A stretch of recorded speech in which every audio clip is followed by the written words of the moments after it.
What's up, everybody? It's Jack Main from Get That Skate. Thanks for tuning in to the Get That YouTube. This is a new series. This series will be called For Educational Purposes Only. And it's basically, I'm just going to be flicking through old media, old print media, going through a bit of the history of downhill skateboarding and focusing in on advertisements that were around at certain times, particular articles that I find interesting. And the beautiful thing about print media is it's just like, it's a moment in time. And for a lot of people, especially new to downhill skateboarding, it's this old print media, it's not easy to get. You have to find someone who's got the archives, or maybe on a buy-sell trade, you'll find people selling old print media, but it's hard to come by, and there's just so much in there, so much history of downhill skateboarding that I feel a lot of people will appreciate. If 7-second reels is your thing, you might not want to stay for too long, but in this series, it'll be for those, 100% downhill loving people, just to get an insight into what was happening at certain times. So I'm going to start today with a Concrete Wave magazine. That's really, really, really important for myself, significant for myself. Just a little quick backstory. I've probably told it on the podcast a couple times, but when I was growing up, my first skateboard was a Flex Dex. Kelly Slater. My dad found it on a job site, and that's kind of what I got around on for many years, longboarding around my local town. And then I found Sector 9, and I went through multiple Sector 9 cruises. My best mate at the time, Ricky, he lived with me. We'd work for my mom. She'd take us out and buy a skateboard every few months, 6 months or so. It wasn't until one day I was quite young. I was in year 7 at the time. Just started year 7, and I was working, helping my mum do some work, and I went to, get myself lunch, and in a newsagent, which is where all the newspapers, magazines, lottery tickets and such are sold, I stumbled upon this Concrete Wave. Now, it's volume 5, number 5 from spring 2007, and what's particularly important about this issue is that it's the Speedboarder of the Year issue. Now, Concrete Wave, at some stage in their history, they started doing a Speedboarder of the Year issue, which is so important, so significant. I'm not sure what kind of went into choosing the Speedboarder of the Year. Maybe it was IGSA results at the time. I'm sure these days, trying to pick a downhill skateboarder of the year, there's so much that goes into it in terms of media, racing, travel, community, things like that. But what's special about this issue is on the front cover is a photo by a photographer named York Dertinger. And York Dertinger, he took this photo of Stephen Datto. So Stephen Datto is a legendary Australian downhill skateboarder. He was one of the first Australian downhill skaters to be traveling and competing. Definitely skated a lot in Australia at all of our events, and was there through the early days of big events like Newton's Nation happening. He also started his own board brand named Datto Skateboards, and it was confusing at an age that I'm at now to look back on this issue, because the Speedboarder of the Year in this issue in the spring of 2007 was actually Mischo Erban. So it's always kind of caught my mind as to why Mischo Erban wasn't on the cover. However, I'm Australian, so to have Datto on the cover is just even cooler. It kind of took away from Mischo's, spotlight, but to have an Australian on a cover, and especially, this is the magazine that I stumbled on that eventually got me into downhill. As I said, I always rode Sector 9s. I had a Flex Dex. I used to cruise around town. But it was this that caught my eyes to be like, well, why is this guy standing like that? So basically in this series, I'm going to just flick through magazines. If I have particular prints or anything that I feel is worth telling the story behind and sharing that piece of history, that's what you'll find in this new series, which I'm going to call For Educational Purposes Only.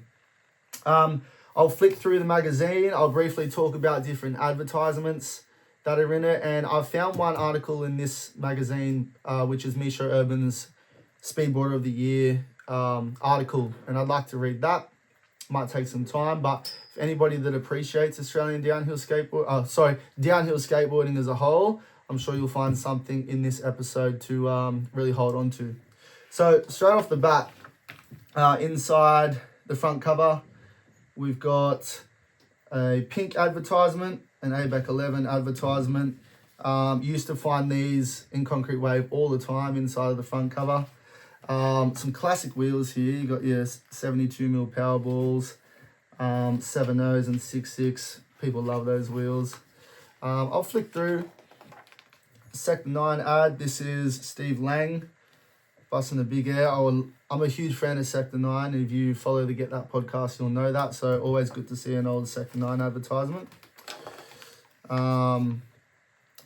You know, Richie Carrasco, absolute legend. I met him in Argentina a couple of years ago.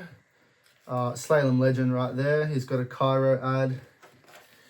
And this is something I wanted to focus on, this Land Yachts ad. So, as I said, this is 2007. We're going back a long time. It's absolutely amazing to see what Land Yachts has turned into. But just to give you a moment of the time, you've got Mischo Erban on an advertisement up here. 2006 Speedboarder of the Year. You have Jimmy Flint, Frederick Lindstrom, Tom Estran, just a bunch of names, and it's more so an advertisement for the Evo. So Evo was a classic board in downhill skateboarding. I was lucky enough to track one down. I like collecting boards. I've actually got the green graphic of this tree. I'd love to know who the artist was. I probably should know who the artist was, but such an iconic graphic on an iconic board. And it's at the time, it was like the most winningest board. And you can see on this advertisement here, there's, you know, Tom Edstrand, 2006 North American champion, Danger Bay #5 champion, Brian Elderkin. And it's just showing kind of the accolades that board helped people acquire. We got a Bennett RKP trucks. Not a truck I've seen often. Used to see it on some slalom boards, but you mostly see the traditional Kingpin Bennett. So that's an interesting advertisement there. What I found, I was reading just to, you know, all the publishers and editors, and John Cafton was a downhill editor for Concrete Wave. And obviously I'm going to be harping in on the downhill side of things. But it kind of tells you, you know, who's on the cover, who took the photo. But there's an article here about, like an article from one of the editors just explaining, at the time in 2007, there was a big focus on shop boards and blank boards and how it was like destroying the industry. And I found something cool here. It says skateboards are actually banned in Norway between 1978 and 1989. And I kept reading, and it was because Norway read some statistics somewhere from another government stating that at least 30,000 people in Norway could potentially get injured from skating every year. So they just decided to ban it because they thought it was too dangerous. And there's like a little story there about someone whose parents used to smuggle boards in. So hopefully Norway's back on board now. Well, I know that they're back on board, but just an interesting little story there. More adverts you would find in Concrete Wave, particularly at the front of the magazine. You know, they need to fund it somehow. So many adverts. We've got an Arbor one here. We've got a Daddy's Board Shop one here. And crazy to think of what they turned into. Keep flicking through. Another thing I liked here on page 22, this would be in most Concrete Wave, or all Concrete Wave magazines that I've collected, was a skateboard shops list. And I think, you know, there's no print media around these days, but if anybody is deciding to make a zine or any sort of print media and trying to acquire some sponsors for that print media, I think having a list of, you know, tried and true and tested skate shops and core skate shops in there is a good idea, because a lot of people, beginners especially, they're going straight to Amazon to find boards, and it's good to have a list of all the skate shops that somebody can go to get their first board or to get new gear if they're new to the sport. So I like that about Concrete Wave. Concrete Wave used to have a section called Noteworthy, where they'd kind of highlight new products or new things that are happening in the scene. On this page already, like, we've got a little handboard ad talking about their mini board, which was still 52 inches long, because handboards had an 80-inch board. We've got a little advertisement here for a company called Canyon Roller, where the photo that they've used is a car tire on top of a board and the board's flexing. It reminds me of Flex Decks, which used to have some advertisements like that. Coming over here, we've got a gang of Germany, which is, most people know them as GOG trucks, talking about their new Jason Mitchell rear truck. It was adjustable from 0 to 90 degrees, and if you go to a slalom event, you will still see this truck used today, and it's a sought after truck that people trying to chase down if they can get one for themselves, but also there's been truck companies, you know, copying the design of that truck because it is just so good. And we've got another advertisement up here for a company called Skate Break, which is I don't know what's happening there. There's like 2 boards with 2 metal poles connecting them together. Very interesting. Keep flicking through. Lots of more noteworthy stuff that's happening, like different scenes around the world. Handmade boards, interviews with the makers. I like this too. There's a Land Yachts ad for the Spud. It says it comes in at 10 inches by 36 inches long with a 2-inch drop. And it's just so cool to see what Land Yachts has turned into and seeing some of the earlier advertisements. I found this interesting. Something that I've never in, you know, the downhill skateboarding, I guess, world, I've never heard this brand mentioned, but in Australia, back in the mid-2000s, we had Sector 9 as one of the biggest brands, respectfully. And there was also kind of what I would perceive as like a backup brand, and a cheaper option was a brand called Layback Longboards. It doesn't even say here where they're from, but Layback Longboards were popular in Australia. I'm not sure if that was like a worldwide thing, but if it was, let me know in the comments. We got an advertisement, or like a little article here for Sector 9's 100% recycled shock pads and risers, and a little picture of the bread bowl. So always cool to see anything Sector 9. If you know me, you know I appreciate it. Flicking through, another handboard ad, the classic 6'8" board there, and the Fish 52-inch 4'5". Always wanted one. Somehow I still don't have one. So maybe one day I can track one down. A Loaded ad. We love Loaded. And I'm a board collector, and somehow I still don't own a Loaded. So another board I'd like to add to the collection. Handboard and a Loaded. This page is really cool. It's actually a small article on a buyer's guide correction / addition. So Concrete Wave once a year would bring out a buyer's guide and highlight new products that are coming out. As a brand, it's spelled CHI in capitals, lowercase x, and then ILL in capitals. So I don't know if that's chill or Chixel or something like that, but they used to make really tiny slalom boards.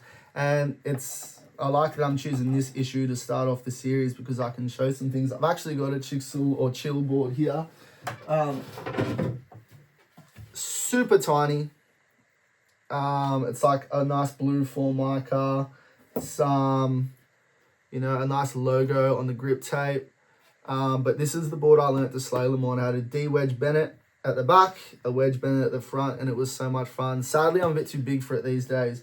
But to see it in a 2007 issue with different graphics, of course, is pretty cool to see. They had 36-inch boards all the way down to 27-inch boards. Also, next to that is an article on Radical Trucks. So GOGs were absolutely firing at this time, but another company that is really important in slalom skateboarding, and as well for the development of the modern slalom trucks. You'll see a lot of design concepts taken from Radical Trucks. You had the Dragon's Claw, the Dragon's Tail, Dragon's Wing, and the downhill truck called the Talon. I haven't seen many Talons in my life, but similar to the GOGs, if you go to any slalom event, you'll see someone there with a Radical board. We'll keep moving. Nice Gullwing ad. I'm guessing in the Californian hills. This advertisement doesn't actually say who took the photo, so can't comment on that. Got an advertisement here for Bear Trucks. They're Grizzly, which I think turned into the 852, and then a Precision Smoky down there. And You can tell there it's got Jim Z bushings.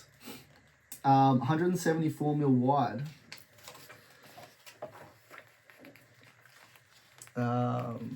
Madrid. Shout out Madrid.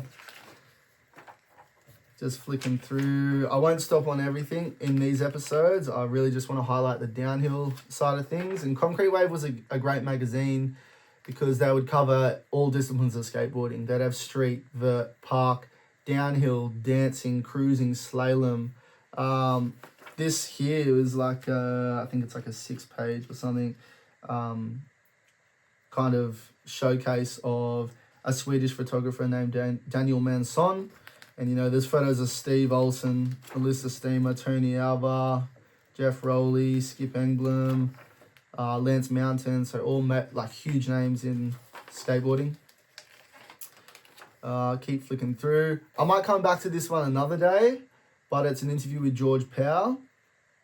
And again, when I look back on these magazines and different print media, it's just so crazy as a downhill skateboarder to see what some of these companies turned into. Like I've spoken about Land Yachts and what they turned into, and an interview with George Powell. It's like, I wish there was a question in there that would ask George about downhill skateboarding and if Powell would ever dip their hands in that, because these days Powell's one of the, you know, the biggest downhill and freeriding companies in downhill skateboarding. So great interview. I won't touch on it now. Concrete Wave was great. It was like I said at the start of the episode. It kind of, when you pull a magazine off the shelf, it's kind of like this portal to a time, and you can get stuck in that time. So what Concrete Wave was great on was event reviews, for all types of skating, of course. When I was younger, I actually had to track down a lot of the Concrete Waves that I'll use for this series. But when I was younger, I used to buy a Concrete Wave or a subscription. It would come in the mail, and I would just slice everything out and stick it on my wall. So like, I've never heard of this brand. It's not something I'd be into these days, but Jam Performance longboards. They had an 80-inch, 64, 60, and 42-inch. And it's like, man, how do you even set that up? Keep flicking through. So this is the article I'm going to read. If you're still watching, thank you. I appreciate your time. And it's, yeah, as I mentioned, it's Mischo Erban. He was Concrete Wave's Speedboarder of the Year this year. Not on the cover, don't ask me why. But this is an interview by John Cafton. Straight off the bat, you've got Mischo over here. Carbon Evo, Jim Z trucks, Reach helmet with the wide fairing. So, and he was definitely full braking at this time. That goes without saying. So I'll try and read this. I'll let you know when it's changing from John to Mischo's words. And hopefully you can take something from this interview or just enjoy a piece of the history. So I'll start now. We had a hell of a time narrowing down our choices for Concrete Wave's Speedboarder of the Year title. We sought the advice of race organisers, fellow riders, and even scanned internet forums, probably Silverfish, for people's general view of the last season. There were many that thought that Martin Siegrist had an impeccable season and was a shoo-in for the title. But on this side of the pond, Mischo Erban was stirring it up everywhere he went. The two finally got to meet at a race in Montreal, and the Concrete Wave editors silently decided to give the title to whichever of Mischo and Martin placed highest in the event. Which is interesting because they kind of let you know it was neck and neck down to the end. Since Mischo came in first place, it was no question anymore who had got it.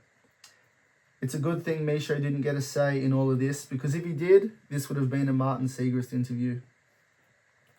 Speedboarding has turned into its own beast of perpetual motion these days, with dozens of races all over the world. Mischo himself runs one of the world's most challenging race courses in his small town of Vernon, British Columbia, with one of the strongest fields of competition anywhere.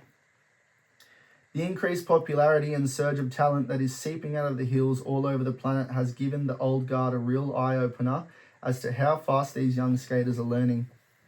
Mischo himself had never even skated street before getting into downhilling. Speedboarding now stands on its own as birthing point for skaters, and Mischo is proof that you don't need to have 50-50s on handrails in your past to excel at the speedboard form of skating. I'll have to confess that this was one of the most difficult interviews Michael Brook has ever assigned to me. It's not that Mischo is arrogant, vain, or even nonchalant. I kind of wish he was. I could have asked him some tough questions to put him in the hot seat. The thing is, Mischo is a gentleman. He's humble. You can't get him to say a mean word about anything. He's politically correct, respects all speedboarders as members of his family, and pretty much laughs in the face of scrutiny. Maybe it's because he was born in the Czech Republic, formerly Czechoslovakia. It's one of the only places in the world that carried out a civil war where all the fighters were only armed with pens and paper. The country eventually settled its demise peacefully. Maybe it is because of the respect thy neighbour attitude given to him by his small town upbringing as a new Canadian, whose family adopted his country for their children. Whatever it is, Mischo has integrity. But the main thing that sets Mischo apart from the rest of the riders out there, and why I personally lobbied for him getting the Concrete Wave Speedboarder of the Year title, is his sheer determination once the race has started. I know that sounds like a regularly repeated diatribe about skaters in interviews, but let me engage you. Sure, Mischo has been on the podium since his second season of racing. In fact, in the second race he ever entered, he won Danger Bay 4, with probably the most talent congregated at any race worldwide. But that isn't what impresses us here at Concrete Wave the most, nor is it his podiums at Top Challenge, Merry Hill, or anywhere else. Rather, it is his podium finish at Vernon. Mischo is in charge of that entire event. Everything from organising the track with timing, pay, course workers, to financing sponsorship, insurance, cash purse, and on and on and on. How can a guy who works for months to get all that stuff to come together for one single day not be thinking about it when the starting pistol fires? Simply amazing. But then again, he's Concrete Wave Speedboarder of the Year. Congratulations, Mischo. Thankfully, speedboarding is richer because to you, and we're thankful. So these bold sections are John Cafton's words, and the answers that I'll read are Mischo's words. It seems that there is a very unquiet revolution in the world of speedboarding that is bubbling over in British Columbian rural communities. How did one of Vernon's sons become such an influence in the rewriting of downhill skateboarding? Mischo's words. Downhill skateboarding is picking up no matter where you look. Rural cities in BC just seem to have more low traffic roads on which people can practice on. Not many people want to risk adding traffic to the equation when they are just learning to ride. Rural BC is still figuring out what it is we are actually doing on roads. Most people have never seen anything like it, so they seem to take it more openly. Although, without some of the large developments going on in bigger cities, you wouldn't have some of the nicest, windy, well-paved roads like in Vancouver's North Shore. Without a doubt, BC has the best terrain in the country for riding. And John Cafton added, I don't know if I'm such an influence or really rewriting anything. If anything, I'm only adding to the already rich history that is downhill skateboarding. Land yachts, that's how I got into longboarding. My friend Dietrich introduced me to their website and Schnitzel's, Jody Wilcock videos that had a significant influence on me. I never stepped a foot on any skateboard prior to picking up my first longboard in Vancouver from the land yacht shop. Longboarding was a big unknown to me living in Vernon. I ended up living in Vancouver for a year, and that gave me the exposure I need to get me into it. When I got back to Vernon, Silver Star Road coming down from the local ski hill became a big influence on how my riding progressed. And now John says, you've certainly written the history with the race you've put on. Add that to Danger Bay and Sullivan Challenge, and the BC can boast that it has the best skateboarding racing circuit in the world. There's no luge or rollerblades. You have the big cash purses. You guys are setting the standard for the rest of the world to follow. What gave you the courage to jump into that? And this is Mischo's answer. Danger Bay 3 was my first race ever. I had such an awesome time that weekend that I wanted to share my experiences with everyone that was there and even more. I like the whole organising aspect to a race. Besides, on top of that is the fact that you can make so many people happy by giving them a new place to race. Look at Bryson Lyons.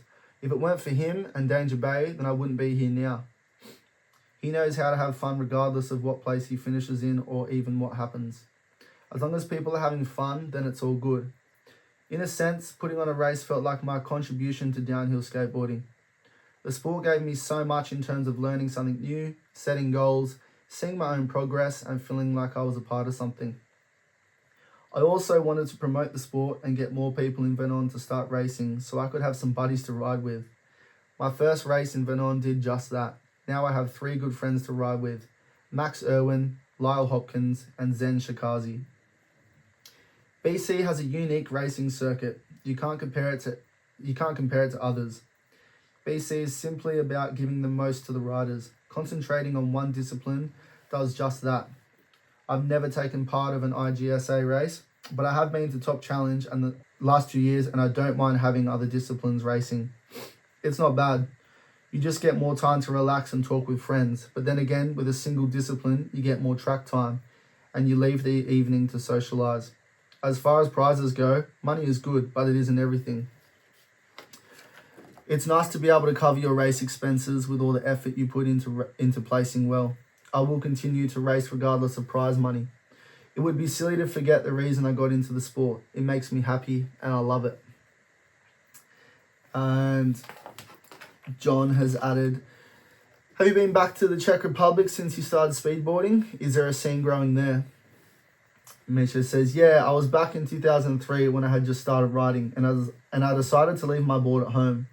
I ended up seeing some cool roads I would really like to hit now. Maybe I might be able to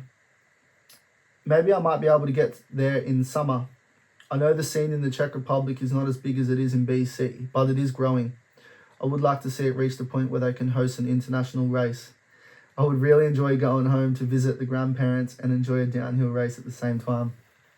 So unsure of the times, but obviously the Czech Republic had one of the biggest downhill skateboarding races on the circuit, being Kozakov.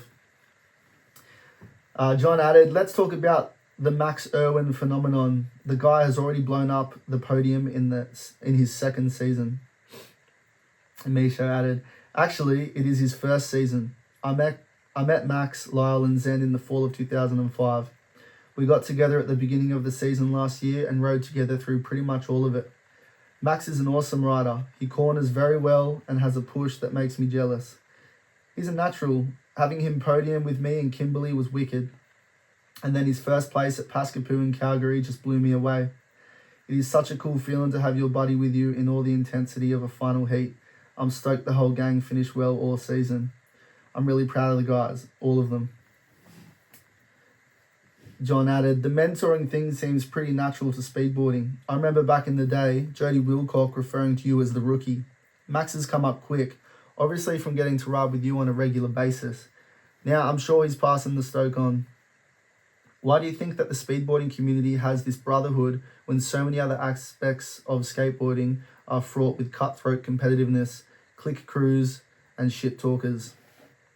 Mischo has added, it is a really cool feeling to get to teach someone something you love.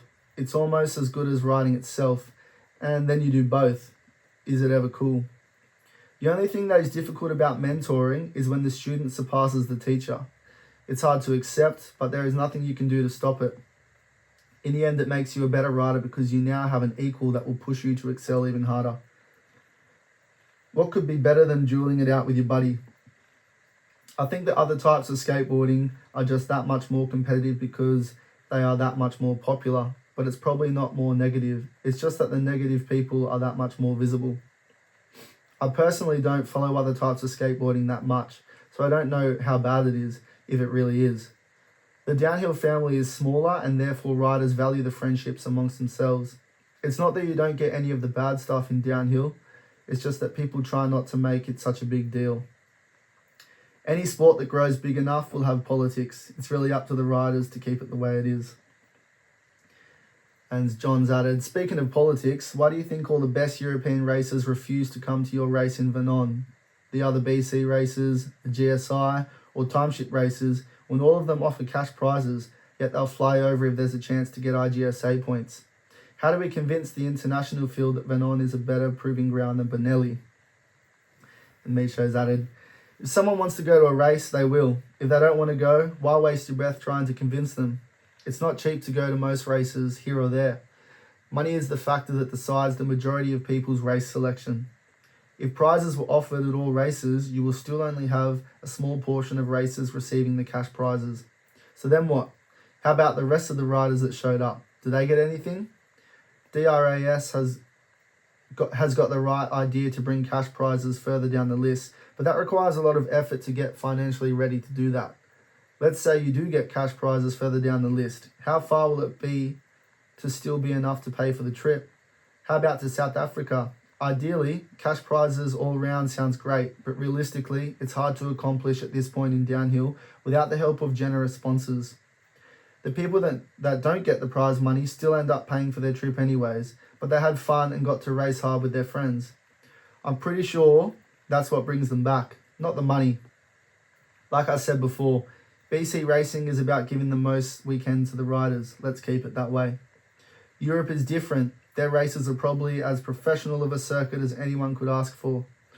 Although I haven't ever raced IGSA, I love the concept of common standards across the board, along with the world rankings. There is something to be said about having a goal of being number one ranked in the world, and IGSA allows you to do that. And to race some of the roads they have over there, incredible. I can't wait. Besides, everyone already knows Vernon is better than Benelli. No convincing is necessary. And John's added, well, if you like the idea of concept of common standards, why does your race have such a unique set of rules? And Mischo's answer, my race course made me determine the rules for the most part. At the top, there isn't enough road to justify having an unlimited push start when you will be blowing off all of your speed into the first left-hand 90-degree turn so quickly. Most of the action is in the top half, so I want to stretch that out as much as I can.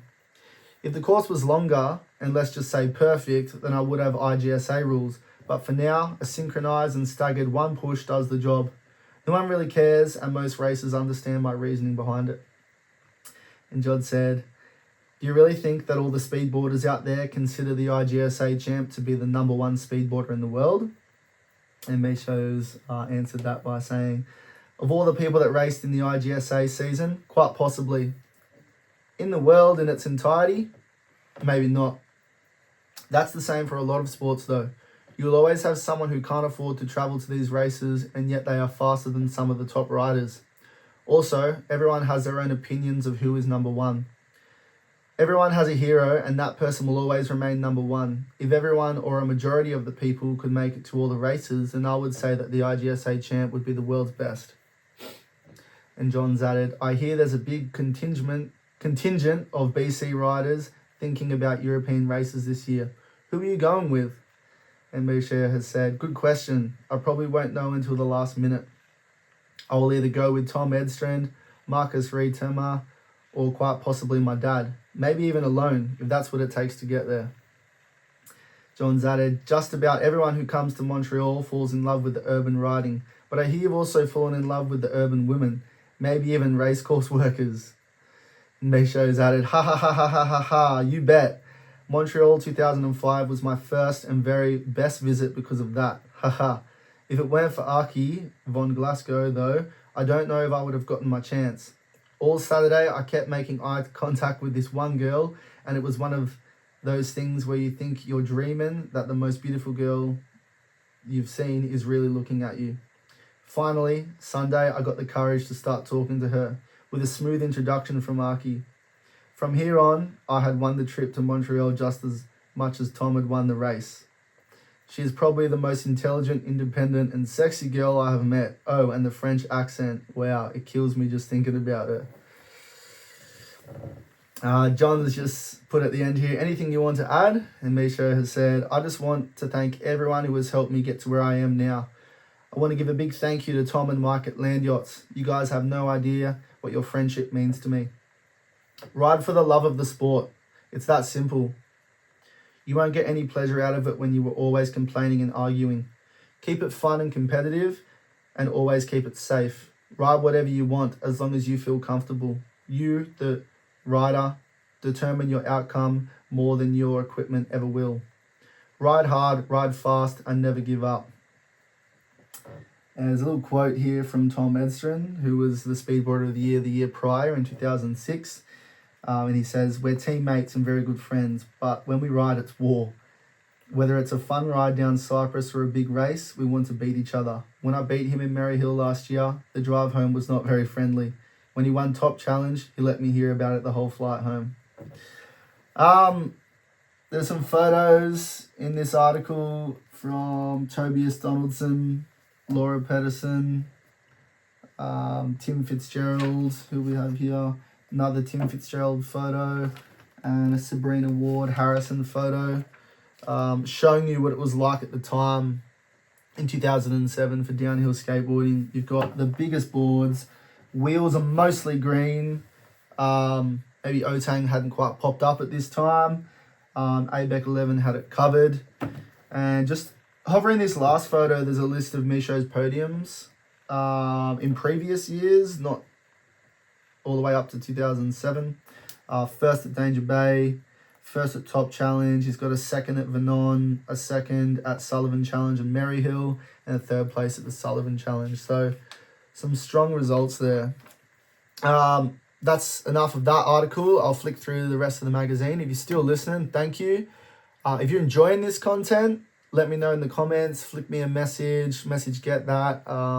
Be great to hear if people would like to see more of this. As I mentioned, Concrete Wave used to document the times, no matter if it was a downhill race, a skate park race somewhere. What we've got here on page 74 and 75, I'm not going to read too much into them, but two articles on Canberra Skate Fest. And what's special about these articles is the photos are by Dave Pang, who is skates slalom, but is more importantly known for his photography in Australia. He documents slalom skateboarding. I'm sure he's documented some downhill skateboarding. He documents the big events that happen in Canberra at the Belco Jam. And as a downhill skateboarder and an Australian, it was like a bucket list goal of mine to have a photo of myself taken by Dave Pang. And luckily I got to do that at a slalom event recently. So 2 articles here, all Dave Pang photos. We've got a multi-page interview on Jason Mitchell, also known as Racer X, legendary slalom skateboarder. This interview is by Chris Barker. Lots of great stuff in here. Also found towards the end of this Concrete Wave, there's a helmet symposium, and it talks to helmet companies, Burn, TSG, who else did we have in here? 888 Helmets and ProTech. And one question that caught my eye in this is what can companies do to make helmet wearing cooler? Sorry about the noise. Bing, you alright? I got my dog in here helping film, so that's why the camera moved before. Hey, come sit down. Hey. They asked a question about what can we do to make people, to encourage people to wear helmets. And I don't know what we can do for adults, but I know, especially being a school teacher, any young kid I see wearing a helmet, I always make sure to just make a cool comment, oh, I love your helmet, man. Sick color. Where'd you get your helmet from? And it kind of just puts into their minds that, wearing a helmet is a positive thing. It's hard when you get older, especially when you're younger. If you go into the skate parks, you're seeing so many people not wearing helmets. So just in terms of a question I read in this article, what can be done to encourage them? If you ever see a young child wearing a helmet, just make a comment, make them feel cool about it. A nice article on Canada's, gravity skating, slalom. We've got people sliding up here. Real cool Pascapoo downhill advertisement for the 11th to 12th of August 2007. It'd be cool to find out who won that event. If you know who won that event in that year, let me know in the comments. Sadly, there's not a free rider or a downhiller, but Concrete Wave used to do this section towards the end of the magazine called Next Wave, where they kind of highlight an up-and-comer, a Grom. There's no downhiller or free rider here, but the Concrete Waves, it was so cool to see. And it's funny to see as well, a young name, a name in an article and showing the age, age 12, 13, 14 of someone, and being able to recognize them, in today's day and age, or maybe 5 to 10 years ago, when there was that boom in longboarding and to see who those people turned into. And also, there's so many cool things about Concrete Wave. They used to have like an artist profile. And what I love about this issue is there's this page on Judy Oyama, who is an active slalom skateboarder. I was lucky enough to meet Judy at Argentina 2 years ago now. She's a legend. She's so kind. Her art's amazing. And she's still skating, which is just setting such a good example to, you know, stay on board, keep having fun with it. If competing's your thing, keep competing. But yeah, it shows a bit of her art. She's got like a little t-shirt design here, Santa Cruz ads. It's really cool. We've got a Lynn Kramer ad here for Skate Kings. Oh, so much. This here, like I said earlier, I used to cut everything out of these magazines. I had to track these issues down so I could do this. But I used to cut down all these little advertisements. Bing's trying to knock at the door to get out. Bing, hold on a minute. Just one more minute. Come here. Good boy. Insect is a company. I believe they're not running anymore, but they are. I always wanted one. I still don't have one. So what do I have to do after this? I need to get a handboard, a load, and an insect. But they just look like such cool boards. It's set up here with some seismic trucks with the springs. I really wanted one. If you ever had one, let me know. A little tunnel ad here, which is really cool. Michael McCreary is the skater in the tuck there. Just so much history. Radical ad. It's like a newspaper ad, like, hey, call us or email us or jump on our website, radicaltrucks.net. Don't believe that's still going. Octane Sport. I believe they're still making slalom trucks out of the UK. There's just so much in these magazines. With a retro wheels back cover from Skate Trip. Oh, if you've gotten this far, thank you so much for listening. For me personally, I'm super sentimental. I love the history side of downhill skateboarding. It's what I love. It's what I live and breathe.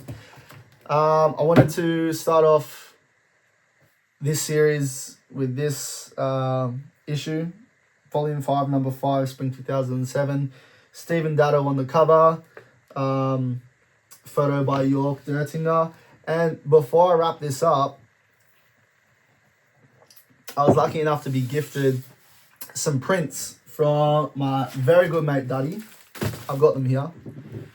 And what's special about these prints is they're all York Dertinger photos. I've yet to get frames for these, but it is something I hope to do one day. But just absolutely beautiful prints. I'll show it there for the above camera. Hopefully I'm getting it in. Front camera. It's beautiful print. This is Stefan Reisch. This is Stefan Reisch. Obviously prior to his helmets, you can see the Magun trucks down there. Some round lip, probably crypto wheels. This next print here. I'll hold that one up. We've got Bassie Heller, Stuart Bradburn, Steve Datto, Archie von Glasgow, and Stefan Reisch. It's like an advertisement for Tyrol, an event that used to happen in Europe. Amazing print there. Like, I'm sure if you've been to Europe, or not even if you've been to Europe, if you've stood at the top of a sick run with your friends and just admired the beauty that's in front of you, I'm sure you could appreciate that photo. We've got another print here. I love this one. I could butcher the pronunciation, but an Almabtrieb photo. Another one, this print is advertising the Tyrol event in 2007. So we got Stefan Reisch and Stephen Datto. Like, two names, like Stephen Datto being an Australian, just so important to Australian downhill history, but downhill skating as a whole, Stephen Datto and everything he's done. Like, I can't talk about Stephen without showing you one of his beautiful pieces of art, the Reisch helmets. This is Rosemary's Baby. I spent some time with Stefan in Germany some years back, and he saw I had an S1 helmet, and he wanted to have a look at it, and I said, yeah, go for it. And he goes, you know what, if you leave that here, I'll give you one of mine. So I couldn't say no, of course, but I've got one of these beautiful Stefan Reich full cut helmets. Makes me really sad he's not still making helmets. I'm crossing my fingers one day he can bring that back. But to be gifted that helmet from him was pretty special. And lastly, in these prints that were gifted to me from Duddy was this Red Bull Almond sticker. Really interesting. Don't know where I would put this sticker. It would be cool on a board and then razor off the edges like grip tape. But I would only ever put it on like an old Sector 9 race shape. Just to be like, I guess, period specific. Because these prints came out in 2007. So it's the reason why I wanted to show you that is these prints, they're all by York Dertinger. Beautiful prints, and the cover of literally the magazine that made my life go downhill. Like, I had to throw that pun in there, but if I didn't stumble upon this magazine, I don't know if I would have traveled the world downhill skating, met some of the best friends through downhill skateboarding, and eventually started to get that skate. So super important. If you're still listening, thank you so much for listening to this, I guess, history lesson. I'm Jack Main with Get That Skate. This is for educational purposes only, and I'll see you in the next one. Thank you.